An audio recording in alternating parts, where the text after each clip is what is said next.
제8장 말씀을 통해 주시는 믿음. 우리는 계속해서 믿음은 어떻게 생기는가 하는 부분을 생각하고 있습니다. 믿음이란 하나님과 인격적인 관계를 갖는 것입니다.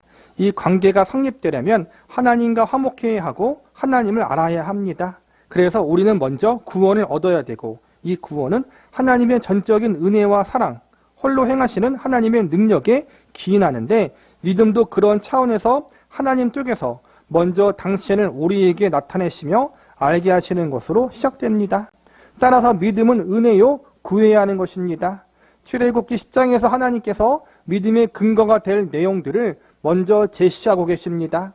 여호와께서 모세에게 이르시되 바로에게로 들어가라. 내가 그의 마음과 그의 신하들의 마음을 완강하게 함은 나의 표징을 그들 중에 보이기 위함이며, 내가 애굽에서 행한 일들, 곧 내가 그들 가운데 행한 표징을 내 아들과 내 자손의 귀에 전하게 하기 위함이라. 너희는 내가 여호와인 줄 알리라.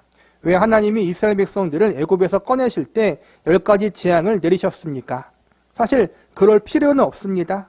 하나님이 굳이 홍해를 가르시거나 구름기둥과 불기둥으로 이스라엘 백성들을 가나안 땅까지 지켜내지 않고 단숨에 회오리바람 같은 것을 사용하셔서 이스라엘 백성들을 전부 모아 꺼내오시면 될 것입니다. 그러나 그렇게 하면 본문의 내용과 같이 하나님이 어떤 분이신지를 아는 일에 이스라엘 백성들이 별로 이익을 보지 못하기 때문에 이 긴 과정을 허락하신 것입니다. 바로를 치고 항복시키는 것은 하나님께서는 쉬운 일입니다. 1회전 시작하는 종소리와 함께 1초 만에 끝낼 수 있지만 10회전까지 가는 것은 하나님이 누구신가를 이스라엘 백성들 앞에 보일 필요가 있기 때문입니다.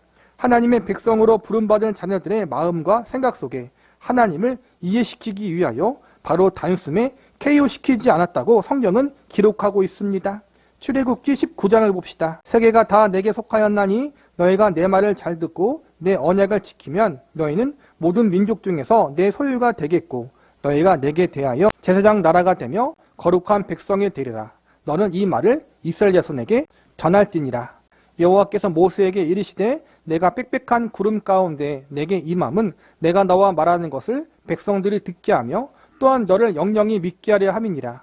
모세가 백성의 말을 여호와께 아뢰으므로.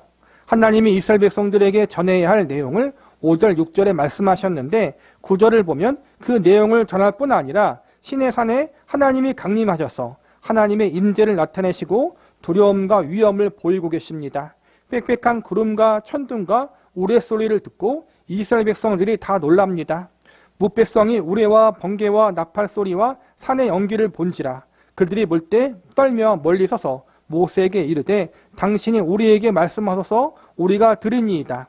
하나님이 우리에게 말씀하게 하지 마옵소서. 우리가 죽을까 하나이다. 19장 9절을 다시 봅시다. 여호와께서 모세에게 이르시되 내가 빽빽한 구름 가운데 내게 임함은 내가 너와 말하는 것을 백성들이 듣게 하여 또한 너를 영영히 믿게 하려 함이니라. 모세를 통해 주신 말씀의 신실함과 신적 권위를 이스라엘 백성들에게 믿게 하기 위하여 하나님께서 일부러 이러한 초월적인 현상을 준비하셨다고 말씀하고 있습니다. 결론적으로 믿을 만한 근거를 제시한다는 것입니다. 성경을 보면 하나님께서 누구에게 나타나셔서 하나님을 믿으라고 요구하실 때 꼭 이런 표현을 하십니다. 나는 너희 조상의 하나님이니 아브라함의 하나님, 이삭의 하나님, 야곱의 하나님이라 하고 말씀하심으로써 아브라함의 생애, 이삭의 생애, 야곱의 생애를 복되게 하시고 승리케 하시며 그들의 인생을 지키사 하나님의 하나님 되심을 우리에게 확인시킨 하나님을 증거로 우리에게 제시하십니다. 모세를 만날 때도 나는 너희 조상의 하나님이니 아브라함의 하나님, 이삭의 하나님, 야곱의 하나님이라는 믿을 만한 전력을 제시하며 한 걸음 더 나아가 출애굽 사건 이후에 계속하여 이스라엘 백성들에게 나는 너희를 종되었던 애굽에서 구원하여 낸 너희 하나님 여호와라고 말씀하시므로 하나님이 어떻게 능력을 가지셨으며 이스라엘 백성들에 대하여 사랑을 가지셨으며 신실하시며 종되었던 곳에서 해방시켜 어떻게 젖과 꿀이 흐르는 땅에 살게 하셨는가를 설명하십니다. 그래서 믿음이란 것은 내가 가진 어떤 목적이나 소원을 가지고 시작할 문제가 아닙니다. 믿음은 언제나 믿음의 대상인 그분이 얼마나 신뢰할 만한 분인가, 무엇을 기대할 만한 분인가에 대한 내용을 믿음의 대상이 제안하는 것입니다. 하나님께서 우리의 믿음의 대상이시오 그리고 얼마나 믿을 만한 분이신가를 제시한다는 것은 이 내용 속에는 능력이 많으시다, 사랑하시다 이것만 있는 것이 아니라 하나님이 무엇에 대하여 신실하시고 능력이 있으신가에 제한되어 있는 것입니다. 즉 성경에는 무슨 이야기나 다 있는 것이 아니라 필요한 이야기만 있습니다.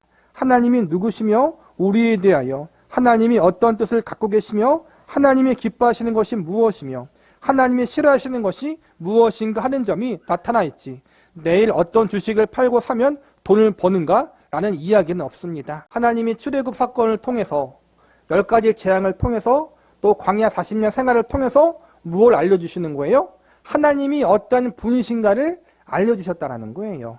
단숨에 애굽을 멸망시키고 바로 그냥 가나안 땅에 들어가서 가나안 원주민들을 다 정복할 수 있도록 하나님이 기적을 베푸실 수 있는데 그렇게 즉각적으로 안 하시고 점진적으로 긴 시간과 세월을 통해서 차근차근 하나하나 그렇게 이루어 가게 하신 것은 그걸 통해서 그 과정과 시간을 통해서 하나님이 어떤 분이신가를 알려주고자 하는 목적과 의도가 있었다는 거예요. 그리고 그러한 것들이 오늘날 성경을 통해서 우리에게 그대로 전달되어지고 있다는 거예요. 그래서 신앙생활의 가장 중요한 것 중 하나가 뭐예요? 우선순위가 뭐예요? 하나님을 아는 게 중요한 거예요. 바르게 말씀을 통해서. 그리고 그것은 성경을 통해서 알게 되어지는 거예요. 성경은 하나님이 어떠한 분이신지를 알 수 있도록 우리에게 인도하는 하나님의 계시예요. 그 성경이 내가 어떠한 직장에 취업하고 누구와 결혼해야 하는지 내가 어디로 이사 가야 하는지를 알려주는 책이 아니라는 거예요. 우선적인 목적이 뭐예요? 하나님을 알게 하는 거란 말이에요. 그 하나님을 알게 하는 것 속에는 구원도 포함되어 있는 것이고 우리는 자꾸 그 귀한 하나님의 성경 말씀을 자꾸 나의 편의대로 해석하잖아요. 그렇죠? 내 편의대로, 내 중심적으로. 그런 점을 조심하라는 거예요. 그리고 지금 우리가 겪고 있는 이 인생의 모든 과정, 연단들, 특별히 우리가 모든 일이 잘 풀리면 좋잖아요. 그렇죠? 사업이 잘 되고 직장이 잘 되고 내가 기도함으로 단번에 내 가족들과 친척과 형제 자매들이 다 교회에 나와서 예수님을 믿고 영접함으로 하나님을 기쁘게 하고 막 그렇게 하는 게 좋잖아요. 근데 하나님이 그 일을 단번에 이루시지 않고 우리에게 어떻게 해요? 오랜 시간 동안 매달리게 하셔요. 기도하게 하시고 그 가운데 때로는 낙심케 하시고 왜 그럴까요? 하나님이 어떠한 분이신지를 깊이 알게 하시기 위해서 그런 거란 말이에요. 단번에 모든 것이 다 잘 되어지면 우리가 잘 믿을 것 같죠?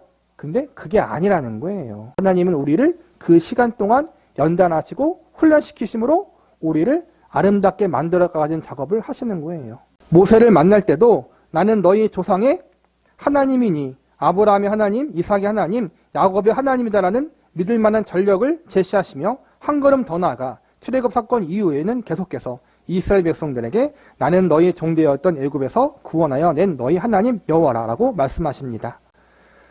그러므로 하나님이 어떻게 능력을 가지셨으며 이스라엘 백성들에 대하여 사랑을 가지셨으며 신실하시며 종되었던 곳에서 해방시켜 어떻게 적과 꿀이 흐르는 땅에 살게 하셨는가를 설명하십니다. 그래서 믿음이란 것은 내가 가진 어떤 목적이나 소원을 가지고 시작할 문제가 아닙니다. 믿음은 언제나 믿음의 대상인 그분이 얼마나 신뢰할 만한 분인가, 무엇을 기대할 만한 분인가에 대한 내용을 믿음의 대상이 제안하는 것입니다. 하나님께서 우리의 믿음의 대상이시오 그리고 얼마나 믿을 만한 분이신가를 제시한다는 이 내용 속에는 능력이 많으시다, 사랑이시다만 있는 것이 아니라 하나님이 무엇이며 무엇에 대해 신실하시며 능력이 있으신가가 제한되어 있는 것입니다. 그러므로 우리가 믿음을 이야기할 때 우리를 찾아오신, 우리를 지으신, 그리고 우리에게 인격적인 신뢰를 관계를 요구하시는 그분이 무엇을 요구하시며 우리에게 기대하고 계시는가 하는 이 부분, 믿을 만한 분이시며 무엇을 믿어야 되는가 그분이 정하고 있음을 놓치면 안 됩니다. 즉 성경이 가장 중요하게 우리에게 알려주시는 것, 그리고 하나님 우리의 삶 가운데 긴 시간과 연단을 통해 알려주시는 것, 그게 뭐냐면은 하나님은 믿을 만한 분이시다, 이걸 알려주신다는 거예요. 믿음이란 뜨거움의 싸움이 아니며 아무 의심 없이 순수하게 받아들이는 것도 아닙니다. 의심과 불만이 없고 갈등이 없는 것을 믿음이라고 생각하는 이들이 있는데 그렇지 않습니다. 생각해야 되고 분별해야 되고 어떤 것들은 배제할 줄 알아야 합니다. 신명기 4장을 봅시다. 내가 있기 전 하나님이 사람을 세상에 창조하시던 날부터 지금까지 지나간 날을 상고하여 보라. 하늘의 이 끝에서 저 끝까지 이런 큰 일을 있었느냐? 이런 일을 들은 적이 있느냐? 어떤 국민이 불 가운데서 말씀하시는 하나님의 음성을 너처럼 듣고 생존하였느냐? 어떤 신이 와서 시험과 이적과 기사와 전쟁과 강한 손과 편팔과 크게 두려운 일로 한 민족을 다른 민족에게서 인도하여 낸 일이 있느냐? 이는 다 너희의 하나님 여호와께서 애굽에서 너희를 위하여 너희 목전에서 행하신 일이라. 이것을 내게 나타내심은 여호와는 하나님이시오. 그 외에는 다른 신이 없음을 내게 알게 하려 함이라. 여호와께서 너를 교훈하시라고 하늘에서부터 그의 음성을 내게 듣게 하시며 땅에서 그의 큰 불을 내게 보이시고 내가 불 가운데서 나오는 그의 말씀을 듣게 하셨느니라. 여호와께서 내 조상들을 사랑하신 고로 그 후손인 너를 택하고 큰 권능으로 친히 인도하여 애굽에서 나오게 하시며 너보다 강대한 여러 민족을 내 앞에서 쫓아내고 너를 그들의 땅으로 인도하여 그것을 내게 기업으로 주려 하심이 오늘과 같으리라. 그런즉 너는 오늘 위로 하늘에나 아래로 땅에 오직 여호와는 하나님이시오. 다른 신이 없는 줄을 알아 명심하고 오늘 내가 내게 명하는 여호와의 규례와 명령을 지키라. 너와 내 후손이 복을 받아 내 하나님 여호와께서 내게 주시는 땅에서 한없이 오래 살리라. 하나님이 누구신지를 설명하는 부분이 굉장히 분명하고 큽니다. 결과를 이루고 목적을 달성하는 일에 하나님의 능력이 동원되지만 그 일을 이루어내는 것이 결과가 아니라 그 일에 연루된 하나님의 백성이 갖게 되는 하나님에 대한 이해가 결과고 목적하는 가장 큰 부분이라는 것입니다. 즉 하나님이 이스라엘 백성들을 위해서 이렇게 큰 기적을 베푸셨잖아요. 애굽의 10가지 재앙, 홍해를 가르시고 불기둥과 구름기둥을 하시고 그 다음에 만나와 메추라기를 주시고 반석에서 물을 내시고 하나님 시내 산에서 불 가운데 임하셔서 말씀하시고 이 기적들을 위대한 일들을 왜 하신 거예요? 이를 위한 일이 아니라 그걸 통해서 하나님의 백성들이 하나님이 어떤 분이신가를 알게 하시려고 그랬다는 거예요. 이게 하나님의 목적이에요. 목적이 우리를 이를 부려먹기 위한 것이 아니라 우리에게 하나님이 누구신가를 알게 하기 위한 것이 하나님의 제일 첫 번째 목적이라는 거예요, 여러분. 우리가 신앙생활을 하면서 가장 서섭해하는 것은 내가 빨리 형통해지고 빨리 모든 고통을 면하고 빨리 행복하고 빨리 승리한 자리에 갔으면 하는데 그렇지 못한다는 것이 아닙니까? 그러나 하나님은 그 결과 그렇게 가는 형통한 자리, 승리한 자리가 목적이 아니라 우리의 마음이 하나님을 알고 하나님을 기뻐하고 하나님만으로 만족하는 것을 결과로 삼고 있습니다. 이게 참 신앙생활의 가장 핵심이에요, 여러분. 그런데 이것은 하나도 없고 하나님이든 누구든지 아무나 좋으니 빨리 발아내든 이러한 식으로 되어 있어서 결과를 줄 수 없는 것입니다. 우리는 하나님이 우리에게 무엇을 요구하시는지가 상당히 모호할 때가 많습니다. 하나님이 우리에게 주시는 것은 고통을 면하는 것이요 남 앞에서 큰 소리 치는 처지로 생각하는 경우가 많습니다. 그러나 하나님은 우리 마음에 오직 하나님만 있기를 바라시는 것입니다. 그래서 여러분의 고난이 끊이지 않고 계속되는 것입니다. 한 인격이 인격에게 항복하는 것은 하루아침에 간단히 되지 않습니다. 한 사람을 이해하고 한 사람과 깊어지며 한 사람을 사랑하는데도 오랜 과정이 필요합니다. 우리가 하나님을 알며 하나님 앞에 항복하며 하나님이 누구신가를 우리 마음에 제대로 깨달아 하나님만으로 기뻐하고 사랑하며 감사하는 자리에 가려면 너무나 오랜 과정과 내용들이 필요하다는 점을 인정해야 합니다. 저와 여러분 지금 그러한 과정 가운데 있잖아요. 이걸 다 이룬 사람은 지금 없어요. 사도 바울도 아직 이루지 않았다라고 하잖아요. 그렇죠? 펼대를 향해 간다 하잖아요. 그게 그 뜻이에요. 우리 인생은 결코 교만할 수 없는 거예요. 왜냐하면 하나님은 인간과 비교할 수 없이 무한하시고 풍성하시고 높으신 분이기 때문입니다. 그분을 알고 항복하는 일의 시작은 쉽겠습니다만 그 끝은 없습니다. 그렇지 않습니까? 그것이 얼마나 우리에게 복인가를 여러분이 생각했으면 좋겠습니다. 신명기 8장입니다. 내가 오늘 명하는 모든 명령을 너희는 지켜 행하라. 그리하면 너희가 살고 번성하고 여호와께서 너희의 조상들에게 맹세하신 땅에 들어가서 그것을 차지하리라. 내 하나님 여호와께서 24년 동안 내게 광야길을 걷게 하신 것을 기억하라. 이는 너를 낮추시고 너를 시험하사 내 마음이 어떠한지 그 명령을 지키는지 지키지 않는지 알려 하심이라. 너를 낮추시며 너를 줄이게 하시며 또 너도 알지 못하며 내 조상들도 알지 못하던 만나를 내게 먹이신 것은 사람이 떡으로만 사는 것이 아니요 여호와의 입에서 나오는 모든 말씀으로 사는 줄 내가 알게 하려 함이니라. 24년 동안 내 의복이 헤어지지 아니하였고 내 말에 부르트지 아니하였느니라. 하나님께서 사람이 떡으로 살지 않고 하나님의 말씀으로 산다는 것을 깨우치게 하기 위하여 40년 광야 생활을 기다려 주셨습니다. 이 40년이라는 기간은 40년이 차면 깨닫는다는 것이 아니라 이스라엘 백성들이 깨닫도록 기다려 주셨다는 말입니다. 우리에게 진정 필요한 것이 무엇인가? 더 알기 쉽게 표현해서 하나님이 어떻게 해서 우리의 모든 것에 대한 답이란 말인가? 이것을 알게 하기 위하여 하나님은 광야 40년 세월을 기다리셨습니다. 이스라엘 백성들 쪽에서 보면 애굽에서 나왔는데 약속한 땅에 들여 보내주지 않고 광야에서 40년간을 지낼 뿐입니다. 그들이 얼마나 많은 불평을 했습니까? 그러나 여러분, 부모된 마음으로 생각해 보십시오. 그것이 또 얼마나 안타까운 마음이겠습니까? 자식을 훌륭하게 키워야겠는데 말은 못 알아듣고 알아먹도록 고생을 시켜야겠는데 고생하는 것을 보자니 차마 눈뜨고 못 보겠고 그렇지 않습니까?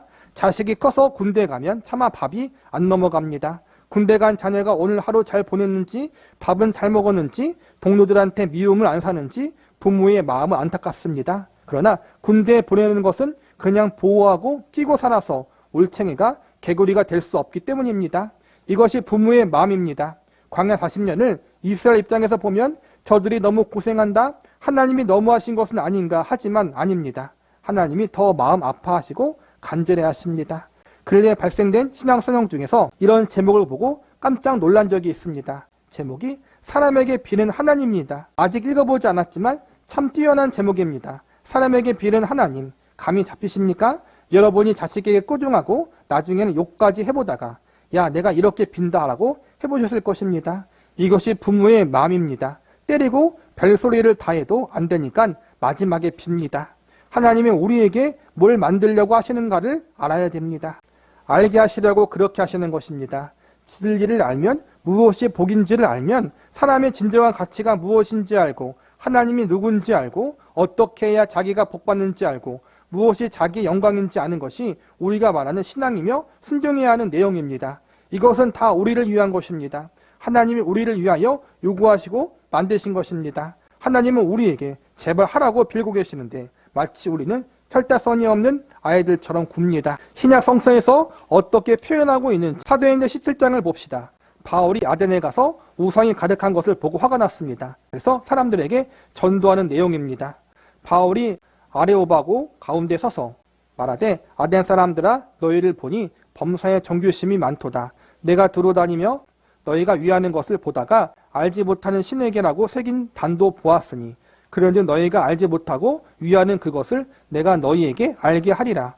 우주와 그 가운데 있는 만물을 지으신 하나님께서는 천지의 주제시니 손으로 지으시기 전에 계시지 아니하시고 또 무엇이 부족한 것처럼 사람의 손으로 섬김을 받으시는 것이 아니니 이를 만민에게 생명과 호흡과 만물을 친히 주시는 이심이라. 인류의 모든 족속을 한 혈통으로 만드사 온 땅에 살게 하시고 그들의 연대를 정하시며 거주의 경계를 한정하셨으니 이는 사람으로 하나님을 더듬어 찾게 발견하게 하려 하심이로되 그는 우리 각 사람에게 멀리 계시지 아니하도다. 우리가 그를 힘입어 살며 기둥하며 존재하느니라. 너희 시인 중에 어떤 사람의 말과 같이 우리가 그의 소생이라 하니 이와 같이 하나님의 소생이 되었은즉 하나님을 금이나 은이나 돌에다 사람의 기술과 고안으로 새긴 것들과 같이 여길 것이 아니니라. 알지 못하던 시대에는 하나님이 간구하셨거니와 이제는 어디든지 사람에게 다 명하사 회개하라 하셨으니 이는 정하신 사람으로 하여금 천하를 공의로 심판할 날을 작정하시고 이에 그를 죽으신 자 가운데 다시 살리신 것으로 모든 사람에게 믿을 만한 증거를 주셨음이니라 하니라.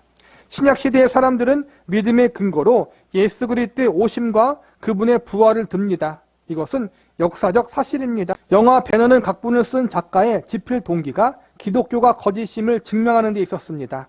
처음에 작가는 사람이 죽었다가 어떻게 다시 산단 말인가 하는 의문점을 갖고 그 부활의 허구성을 드러내어 결국 기독교인들의 조작임을 파헤치려고 역사의 연구와 자료를 조사하다가 너무나 부활의 증거가 확실해서 거꾸로 회심하고 나중에 배너라는 위대한 작품을 썼습니다. 사도 바울이 아덴의 시민을 향하여 한 발언이 참으로 의미심장합니다. 생각해봐라. 사람이 어찌하여 자기가 만든 우상에 절을 한단 말이냐. 신이라면 어떻게 사람의 손으로 지음을 받는단 말이냐? 신이 어떻게 사람에게 공개를 받는단 말이냐? 신이라면 사람에게 무엇을 주어야 하는 것이 아니냐? 이제 하나님이 우리에게 회개하라고 하시는데 회개하고 하나님만 섬기는 그 선택과 믿음의 근거가 예수 그리스도의 이 땅에 오심과 그분의 부활이냐라고 그들에게 제시합니다. 누가복음 1장에 보면 누가가 데오빌로 각하에게 서신서를 보내는 이유로 어떻게 썼는지 무슨 목적으로 썼는지가 나옵니다. 우리 중에 이루어진 사실에 대하여 처음부터 목격자의 말씀에 일꾼된 자들이 전하여 준 그대로 내력을 조설하려고 붓을 든 사람이 많은지라 그 모든 일의 근원부터 자세히 미루어 살핀 나도 데오빌로 각하에게 차례대로 써 보내는 것이 좋은 줄 알았노니 이런 각하가 알고 있는 바를 더 확실하게 하려 함이로다.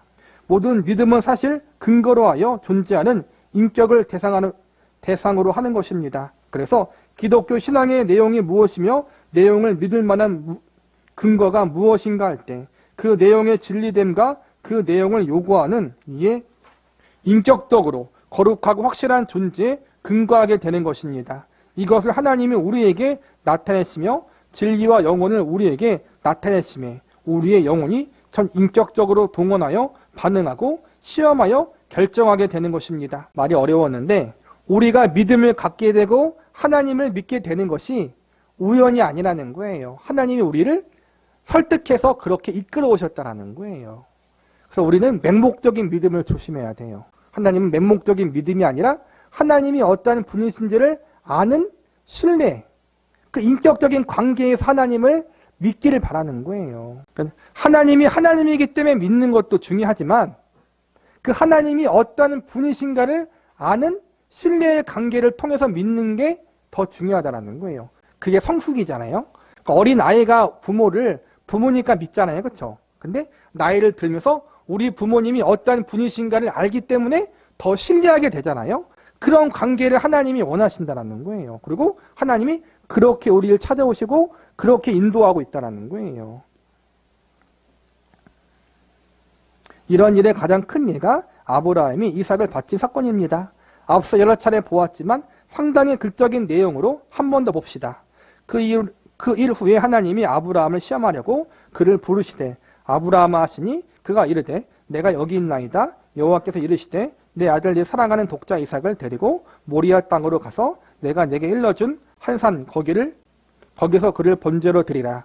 아브라함이 아침에 일찍 일어나 나귀의 안장을 지우고 두 종과 그의 아들 이삭을 데리고 번제를 쓸 나무를 쪼개가지고 떠나 하나님이 자기에게 일러주신 곳으로 가더니 제3일에 아브라함의 눈을 들어 그곳을 멀리 바라본지라. 이에 아브라함의 종들에게 이르되 너희는 나귀와 함께 여기서 기다리라. 내가 아이와 함께 저기 가서 예비하고 우리가 너희에게로 돌아오리라 하고 아브라함이 이에 번제 나무를 가져다가 그의 아들이 이삭에게 지우고 자기는 불과 칼을 손에 들고 두 사람이 동행하더니 이삭이 그 아버지 아브라함에게 말하되 이르되 내 아버지여 하니 그가 이르되 내 아들이라. 내 아들아 내가 여기 있노라. 이삭이 이르되 불과 나무는 있거니와 번제할 어린 양은 어디 있나이까. 아브라함이 이르되 내 아들아 번제할 어린 양은 하나님이 자기를 위하여 친히 준비하시리라 하고 두 사람이 함께 나아가서 하나님이 그에게 일러주신 곳에 이른치라. 이에 아브라함이 그곳에 제단을 쌓고 나무를 버려놓고 그의 아들 이삭을 결박하여 제단 나무 위에 놓고 손을 내밀어 칼을 잡고 그 아들을 잡으려고 하니 여호와의 사자가 하늘에서부터 그를 불러 이르시되 아브라함아 아브라함아 하시는지라. 아브라함이 이르되 내가 여기 있나이다 하매 사자가 이르되 아이에게 내 손을 대지 말라. 그에게 아무 일도 하지 말라. 내가 내 아들 내 독자까지도 내게 아끼지 아니하였으니 내가 이제 내가 하나님을 경외하는 줄 아노라. 이 장면에서 표현 때문에 우리는 종종 하나님이 아브라함을 시험하지 않으셨는가 하는 오해를 하곤 합니다. 그러나 창세기 22장 사건은 하나님이 아브라함의 믿음을 시험한 장면이 아니고 아브라함이 하나님에 대해서 도대체 얼마나 큰 믿음을 가지고 있느냐가 드러나는 장면입니다. 다시 말해 하나님이 이 장면을 우리에게 펼쳐 보이시는 것은 하나님이 잘못 오해할 수 있는 어떤 요구를 하더라도 우리가 들어야 한다는 그런 의도를 알리기 위해서 함이 아니라 하나님은 도대체 어떤 분이시기에 아브라함은 백세 얻은 아들을 바치기라도 하여도 기꺼이 바쳤느냐 하고 우리 스스로에게 반문하게 하시어 하나님이 얼마나 믿을 만한 분이신가를 확증하기 위해서입니다. 하나님 앞에 하나님이 말도 안 되는 요구를 해도 우리가 순종해야 한다. 그걸 알려주시는 것이 아니라 아브라함이 얼마나 하나님을 신뢰했으면 그 아들 이삭까지 바치려고 했는가, 그걸 지금 보여주시는 거예요. 즉 아브라함이 얼마나 하나님을 신뢰하고 하나님에 대해서 알았는가가 중요하다는 거예요, 여러분. 참 같은 말 같지만 다르죠? 작은 시각 차이가. 하나님이 어떻게 설명해야 여러분은 그분에 대해서 항복하겠습니까? 우리가 누구를 알리려 할 때, 즉 내가 아는 어떤 사람이 참으로 존경할 만하고 사귈 만하고 기대할 만하여 다른 이에게 소개하고 싶을 때 이 사람이 나에게 눈을 달라 하면 난 기꺼이 빼줄 수 있다라고 하면 듣는 사람이 대강 알아듣습니다. 그것이 바로 이 장면입니다. 그런데 우리가 확인하려는 것은 하나님이 얼마나 항복할 만한 분인가 보다는 아브라함이 도대체 어떻게 이 자리에까지 왔는가 하는 것입니다. 우리가 아는 아브라함은 창세기 11장 끝에 등장합니다. 그때 나이가 75세라고 되어 있는데 그런 후에 이삭이 짐을 지고 올라갔다는 기록으로 보아 추측컨대 이삭은 10살은 훨씬 넘어 15, 16세쯤 된 것으로 보여집니다. 하란에서 떠나 여기까지 한 40년이 흐른 것입니다. 그 40년을 창세기 12장에서 21장에 이르도록 얼마나 많은 아브라함의 생애 속에서 하나님의 간섭이 있었는가를 보십시오. 그는 가나안 땅에 하나님의 부르심을 받아왔는데 얼마 안 되어 기근이 들고 애굽에 피난 가서 바로에게 아내를 누이라고 속였다가 빼앗기고 하나님이 바로를 쳐서 다시 얻고 바로가 일종의 속정같이 주는 예물을 받아오면서 하나님이 이렇게 세단 말인가 하는 경험을 하게 되고 나중에 롯과 헤어지고 롯이 가있던 소돔과 고모라 성이 전쟁에 져서 다른 왕들에게 잡혀갔는데 자기 하인들을 데리고 가서 다시 빼앗아 오고 하나님 앞에 내 자손이 하늘의 별 같으리라는 약속을 받고 하갈과의 사이에서 이스마엘을 낳고 이로 인하여 엄청 욕먹고 그리고 정말 100세 이삭을 얻었습니다. 그래서 이 자리에까지 오는 것입니다. 오늘날 하나님이 나타나서 밑도 끝도 없이 하나 둘 셋 살 동안 내 말을 들으라, 그렇게 하지 않습니다. 이게 중요해요, 여러분. 우리는 자꾸 믿음을 오해해요. 단번에 믿음이 생겨서 의심 없이 모든 걸 그냥 그 순간적인 그 짧은 시간 내에 덥석 믿어버리는 것. 우리는 그런 믿음을 생각하는데 하나님은 우리에게 그런 믿음을 주시는 것이 아니라 긴 세월 동안 점진적으로 우리를 연단하사 마침내 하나님이 어떠한 분이신가를 알아가는 믿음을 주신다는 거예요. 그러니까 믿음은 점진적인 성숙이라는 거예요. 그렇게 되기까지 하나님이 우리를 오랜 시간 그렇게 이끌어오셔, 인격적으로 이끌어오신다는 거예요. 모세에게 나타났을 때에도 모세가 계속 말대답합니다. 모세가 계속 말대답하는데 하나님이 노여하지 않고 계속 대꾸해 주십니다. 왜 그런지 아십니까? 지금 모세는 하나님을 잘 모르기 때문입니다. 거기에 대해서 하나님이 뭐라고 하지 않습니다. 예를 들어 할아버지 앞에 손자가 아장아장 걸어와 할아버지 밥 먹어 하는데 어떻게 해서 얘가 반말을 하게 하느냐라고 합니까? 그래 우리 새끼 기특하구나 하고 합니다. 상대를 아는 것입니다. 상대가 그만한 믿음에 가질 어떤 경력이 필요합니다. 하나님이 그렇게 채우시는 과정이 있고 그 다음에야 그 믿음을 요구하십니다. 하나님이 당신을 보이시며 우리에게 설명하시며 우리의 무지와 반대와 게으름과 완악함과 씨름을 하셔서 만들어내십니다. 믿음이 생겨나는 것은 이러한 면에서 하나님의 선물입니다. 그래서 아브라함이 본토 친척 아비 집을 떠날 때는 별 볼 일 없었지만 이제 모든 믿는 자에게 믿음의 조상 아브라함이 되는 것입니다. 하나님이 만드시는 것입니다. 초월적인 능력으로 조종하거나 조작해서 만드는 것이 아니라 그의 마음과 영혼에 누누이 설명하시고 개입하시고 밀고 당기고 기회를 주시고 확인케 하셔서 만드는 것입니다. 로마서 11장을 다시 봅시다. 깊도다 하나님의 지혜와 지식의 풍성하며 그의 판단을 헤아리지 못할 것이며 그의 길은 찾지 못할 것이로다. 누가 주의 마음을 알았느냐? 누가 주의 모사가 되었느냐? 누가 주께 먼저 드려 기쁘심을 받겠느냐? 이는 만물이 주에게로 나오고 주로 말미암아 주에게로 돌아갑니다. 그에게 영광이 세세에 있을지어다. 아멘. 놀랄 것은 하나님이 왜 우리를 그렇게 여기시는지 알 수가 없습니다. 왜 우리 같은 자들을 위해서 하나님이 찾아오시고 기다리시고 그 아들을 보내시고 한탄하시는지 모르겠습니다. 물론 우리를 굉장하게 만드셨다는 것은 압니다. 그렇지만 우리가 아무리 굉장하더라도 하나님은 한마디 말씀만 하셔도 없는 것이 있게 되지 않겠습니까? 그런데 그렇게 하지 않으십니다. 출애굽에서 이스라엘 백성들 앞에 나타나신 그 하나님, 사람이 떡으로 살지 않고 하나님의 입으로 나오는 말씀으로 산다는 것을 저들에게 확인시키기 위해서 40년을 참으시고 기다려주신 하나님, 아브라함을 우리가 아는 아브라함으로 만들기 위해서 그의 전생애에 개입하신 하나님, 그래서 항복을 바라내신 하나님, 우리 모두를 하나님의 자녀로 만들기 위하여 그 아들을 이 땅에 보내셔서 우리 손으로 죽이게 허락하신 그 하나님이 다른 사람에게만 그렇게 하신 것이 아니라 우리에게 그렇게 하셨기 때문에 여러분이 이 자리에 온 것입니다. 여러분이 보통 꼴통이 아니지 않습니까? 예수를 믿지 않을 때 저 사람들이 도대체 무슨 이야기를 하는지 이해가 안 됩니다. 자기들끼리 좋다고 나와서 돈 내고 시간 내고 하는데 그 돈 있으면 나한테 줘라. 왜 일요일에 교회 가서 쩔쩔대기나 하냐? 이렇게 말하는 편에 있다가 언제부터 그분 앞에 온 것입니까? 하나님이 나에게 뭘 하셨기에 드디어 내가 여기에 왔느냐 하는 것입니다. 못되신당이 아니잖아요. 그렇죠? 특히 우리 장로님들은 많이 핍박했잖아요. 아내분들을. 근데 여러분이 여기 앉아 있어요. 그렇죠? 신기하죠?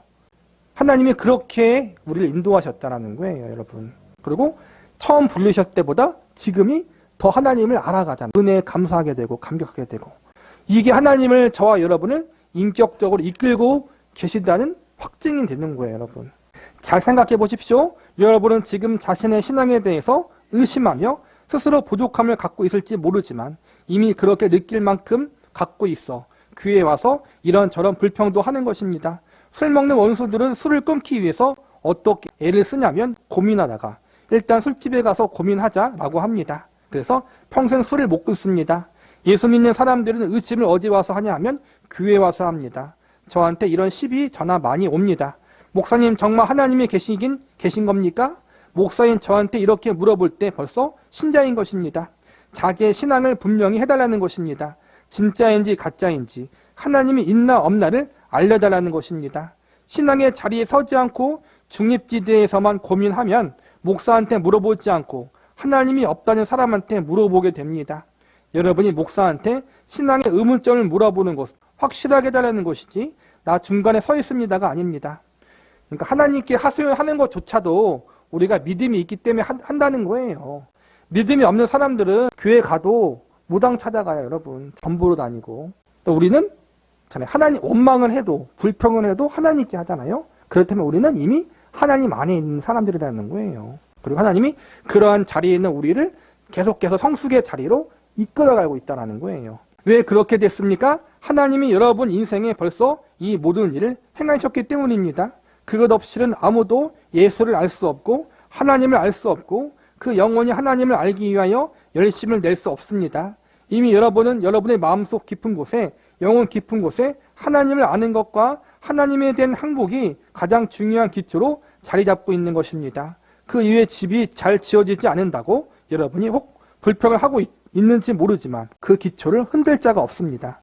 여러분의 신앙을 확인시켜 주려는 것이 아니라 이것이 어쩌다가 나올 수밖에 없는 이야기임을 하려는 것입니다. 하나님께서 그 기초를 놓지 않으면 아무도 하나님을 찾고 하나님 앞에 나올 수 없습니다. 우리 마음에 이미 그 항복과 시작이 있습니다.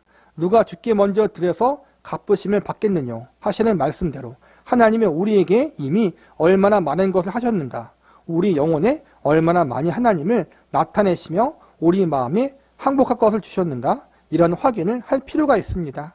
물론 책임 있는 믿음에 대해서 계속 알아보고 노력하고 연구해야 되는 믿음을 더 찾아볼 것입니다만 우선 이 기초를 분명히 해 놓아야 합니다. 보통 잘 확인되지 않는 것들입니다. 그러나 이 근거가 있어서 우리는 그 이후에 집을 짓고 열매를 맺고 만세를 부를 수 있는 것입니다. 하나님이 먼저 찾아오셔서 우리 안에 새 일을 이루셔서 말입니다. 하나님의 자녀로서 여러분의 자리를 하나님이 이미 개입하셨고 간섭하셨고 붙드셨고 놓지 않은 사람이 됐다는 확인으로 감사와 든든한 믿음의 기초가 정립되기를 바랍니다. 최소한 우리가 원망을 해도 교회에 와서 하고 불평을 해도 하나님께 한다는 것 자체가 우리 안에 이미 예수님이 계시고 하나님이 우리 삶을 붙들고 있다는 거예요. 그리고 우리가 신앙생활을 그지같이 하면 하나님이 우리를 가만히 놔두지 않으시죠. 그렇죠? 그게 증거라는 거예요, 여러분. 그래서 여러분이 사실은 다 잘 되지 않은 이유가 그거예요. 잘 되면 하나님을 찾겠어요. 그게 증거라는 거예요, 여러분. 그렇지만 우리가 거기서 머물지 말고 더 하나님 앞에 항복해야 돼요. 하나님은 우리를 이끄시고 연단하시지만 이왕이면 40년 다 당하는 것보다는 그렇죠? 조금이라도 주는 게 좋잖아요. 우리가 하나님 앞에 온전히 순종해도 고난은 있거든요. 그래서 온전히 순종하지 않음으로 당하는 고난을 당하는 것보다 온전히 순종함으로 당하는 고난이 더 유익하잖아요. 그렇죠? 어쨌든 이래나 저래나 우리는 하나님의 손에 붙들려 있어요. 그거에 위로함을 갖고 다음 시간엔 더 우리가 어떻게 책임을 갖고 믿음을 성숙시키는 자리로 가는가에 대해서 계속 배울 건데, 오늘 이 시간에는 그래도 나는 부족하고 연약하고 아직까지 미성숙하고 온전치 못하지만 하나님이 나를 붙들고 있다. 나를 이끌어가고 있다. 나를 연단하사 아름답게 만들어가고 있다. 그 자리에 우리가 부름받았다는 사실에 위로를 받고 격려를 받을 수 있기를 바라겠습니다.